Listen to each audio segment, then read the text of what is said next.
तो बच्चों आज हम हिस्टोरिया के प्लेटफॉर्म पे क्लास 9 सिविक्स का जो चैप्टर डिस्कस करने जा रहे हैं वो है सिविक्स का चैप्टर वर्किंग इंस्टीट्यूशन। इस वर्किंग इंस्टीट्यूशन में इसमें जो हम टॉपिक डिस्कस करेंगे वो है नीड फॉर पॉलिटिकल इंस्टीट्यूशन। जैसा कि आप सभी लोग जानते हैं हमारा जो कंट्री है वो एक डेमोक्रेटिक कंट्री है और हम अपने लीडर्स को चुनकर भेजते हैं।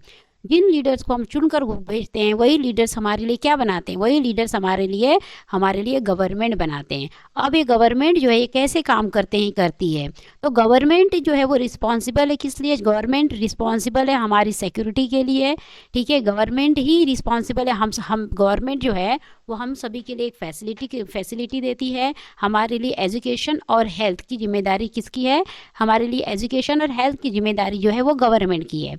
इसके साथ ही गवर्नमेंट क्या करती है? गवर्नमेंट टैक्स कलेक्ट करती है और टैक्स कलेक्ट करने के बाद जो भी उसे पैसे मिलते हैं उन पैसों को वो एडमिनिस्ट्रेशन, डिफेंस और डेवलपमेंट में जो खर्च करती है।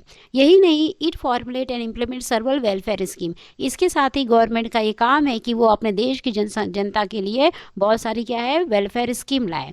सम decisions, some take decision, other have to implement. मतलब कुछ जो इंस्टीट्यूशन से कुछ लोग डिसीजन लेते हैं, कुछ लोग डिसीजन क्या करते हैं, कुछ लोग डिसीजन को इम्प्लीमेंट करते हैं और कुछ ही डिसाइड करते हैं कि जो डिसीजन हुआ है वो राइट है कि रॉन्ग है। अब देखिए ये सारा किस तरह से काम करता है। It is important that everyone should have know who is responsible for doing what. ऐसे तो हमारी कंट्री जो है डेमोक्रेटिक कंट्री है, इसलिए हर जो संस्था है, हर जो ऑर्गन है वो रिस्पॉन्सिबल है। It is responsible, everyone should know, हर किसी को ये जानकारी होनी चाहिए कि who is responsible for doing what, कि किसने क्या किया है और जिसने भी जो कार्य किया है उसके लिए वो क्या है, बहुत वही पूरी तरह से इम्पॉर्टेंट है। It is also important that these activities keep taking place even if change. अगर गवर्नमेंट में किसी भी तरह का चेंज हो जाए है तब भी द पर्सन इन की पोजीशन इज चेंजेस, फिर भी ऐसे रूल्स रेगुलेशन या डिसीजन पे कोई असर नहीं पड़ता है। So to attend all these task several arrangement are made in our modern democracy. तो हमारे मॉडर्न डेमोक्रेसी में इन सारे टास्क को पूरा करने के लिए कुछ अरेंजमेंट किए गए हैं और इन अरेंजमेंट को हम इंस्टीट्यूशन कहते हैं।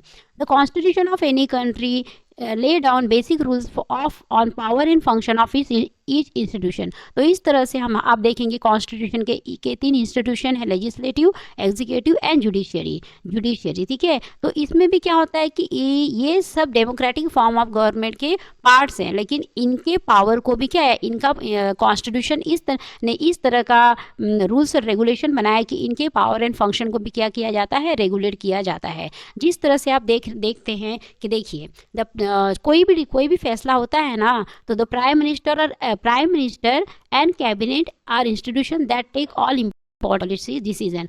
प्राइम मिनिस्टर और कैबिनेट जो हैं, कैबिनेट मिनिस्टर्स होते हैं, वो कोई भी बड़े से बड़ा पॉलिसी डिसीजन लेते हैं। ठीक है, अब जो सिविल सर्वेंट होते हैं, जैसे कि हमने बात की थी ना मंडल कमीशन में, कि मंडल कमीशन में प्रेसिडेंट की साइन हुई, प्राइम मिनिस्टर की साइन हुई, उसके बाद सिविल सर्वेंट की साइन होने के बाद ही वो क्या हुआ, वो लॉ इम्प्लीमेंट हुआ। तो जो सिविल सर्वेंट होते हैं वो भी हमारे डेमोक्रेसी में बहुत इंपॉर्टेंट रोल प्ले करते हैं। तो civil servant working together are responsible for taking step to implement the minister decision. Ministers लोग जो डिसीजन लेते हैं उसको इम्प्लीमेंट करने में ये सिविल सर्वेंट्स की जो है बहुत बड़ी भूमिका होती है। अच्छा ठीक है, जो भी फैसला लिया गया है, अब ये फैसला जो है जनता जनार्दन के पक्ष में है या नहीं, देश के लिए इससे कोई फ़ायदा होगा या नहीं, और अगर इस किसी भी फैसलों को इम्प्लीमेंट करने के बाद जो है स्टेट गवर्नमेंट और सेंट्रल गवर्नमेंट में किसी भी तरह का डिस्प्यूट अराइज होता है, तो Supreme Court is an institution where dispute between citizen and government are finally settle. तो सुप्रीम कोर्ट वो संस्था है जहाँ पर इस तरह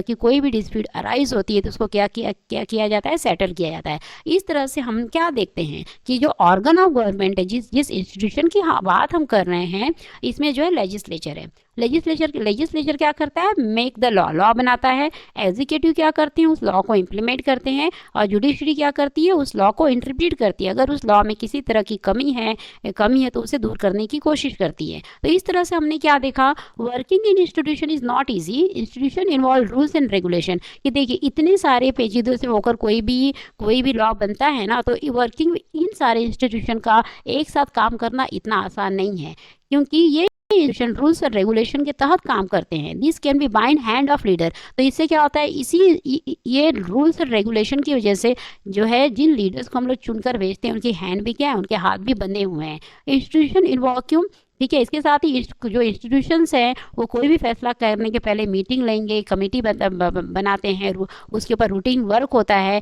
और इतने सारे कॉम्प्लिकेशन होने के साथ ही it led to delay and complication, इसलिए किसी भी फैसले में हो सकता है कि डिले हो, ठीक है, और उसमें कुछ कॉम्प्लिकेशंस भी आ जाते हैं। लेकिन क्या आपको पता है, इस तरह की जो जैसे फाइलें हैं एक ऑफिस से दूसरे ऑफिस से तीसरे ऑफिस तक घूमती रहती हैं, तो इससे क्या होता है कि कभी कभी उसमें क्या होता है, फ्रस्ट्रेटिंग भी हो जाती है, लोग उससे फ्रस्ट्रेट उठाते हैं। लेकिन इस तरह के जो है फ्रस्ट्रेशन या इस तरह की जो भी डिले होता है, डिले जो हो रहा है डिसीजन लेने में, complication introduced by this institution are very useful.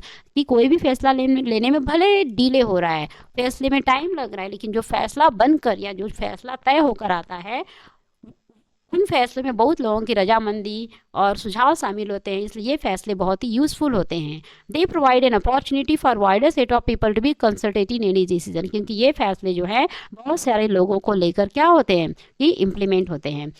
तो इंस्टीट्यूशन मेक इट डिफिकल्ट है। तो इस तरह के जो इंस्टीट्यूशन होते हैं, जो भी पॉलिटिकल इंस्टीट्यूशंस हैं जिससे कि हमारा देश रन होता है, इन इंस्टीट्यूशन के होने की वजह से कोई भी फैसला जल्दी नहीं होता, बल्कि बहुत ही विचार विमर्श के बाद कोई भी फैसला लिया जाता है। But they also make it equal to rush through a bad decision, कि इस तरह से जो है मीटिंग होती है, उस फैसले पर विचार किए जाते हैं, तो कोई भी गलत डिसीजन लेने से बचा जाता है। That is why democratic government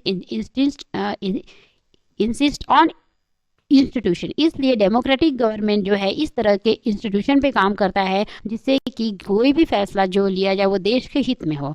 I hope कि क्लास 9 का ये जो टॉपिक है आपको समझ में आया होगा। अगर आपको ये टॉपिक समझ में आया होगा तो मेरे नेक्स्ट लेक्चर के लिए लाइक, सब्सक्राइब और शेयर कीजिए, और हाँ, कमेंट जरूर कीजिएगा। ठीक है, मिलते हैं हम अपने नेक्स्ट लेक्चर में। Thank you.